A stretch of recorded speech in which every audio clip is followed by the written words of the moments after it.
be a kindness. There was something in his eyes, though. Something that made him human, regardless of what he truly was. It was the gray that remained in his irises, she realized. Kelia did not know much about infant sea shadows, but she did know their eyes were bloodshot, their skin sallow, and their thirst for blood insatiable. This infant did not seem hungry exactly. He seemed furious that some flimsy-looking girl was in his way, preventing him from... She did not know what, to be quite honest. Kelia stepped out of the way. He had been so close to ripping her skin to ribbons she nearly felt his nails scrape along the skin of her shoulder. She swallowed, her hands shaking. A wave rocked the small boat once more. This time, Kelia managed to stand her ground, but the infant was not as graceful as his older, more experienced counterparts. He nearly tripped, though managed to right himself just in time. "Remember, Kelia," an agent called. "You need to capture him alive." Kelia wanted to snarl at the onlooker. It would be easier if they would help her. But no, these two men only knew how to sail the blasted boat. They couldn't defend themselves to save their lives, literally, which was why they stayed a good distance away, letting the Slayers handle the messy work. Actually, the fact they were currently not in the small cabin that had specifically been designed to ensure their protection gave her pause.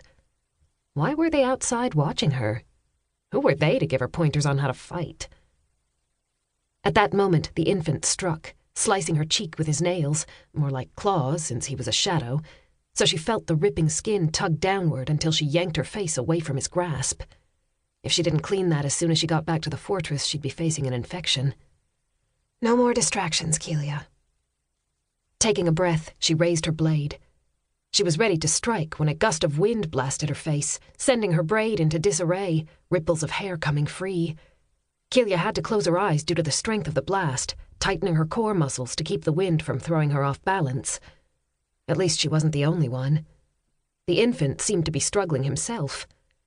It didn't appear as though he was used to his newly found powers yet. He kept staring at his hands, as though he could not believe they belonged to him. She wondered if he felt the power surging through his body, but didn't know what to do with it. Kelia huffed a breath. First the unclean blades, now the wind tousling her braid.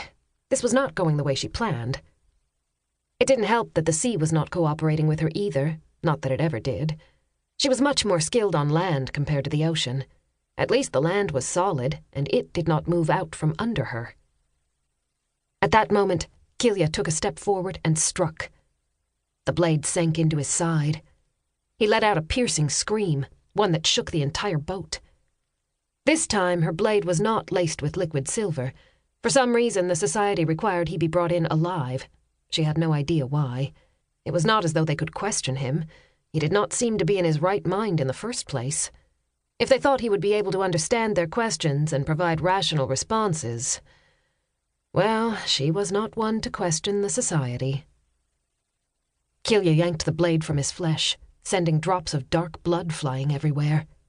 She nearly gasped. Sea shadows, being creatures of the night who were both dead and doomed to live in eternity, did not bleed. How could they when their hearts had stopped pumping? That was why, when they were pierced with silver, they disintegrated into ash rather than bled out. Did his heart still pump, or was this blood excess? Kelia shook her head. It would probably run dry in a few days. Besides, it didn't change anything. She was sent to complete a task, and so she would. In her moment of distraction, the infant leapt off his feet and sprung, knocking her down and pinning her against the old wood of the boat. His nails sank into her shoulders, and she turned her head, trying to muffle her cry of pain. She thought she heard the two agents shouting, but the roar of the wind drowned them out. What they were saying was lost in the breeze. She needed to think. Fast.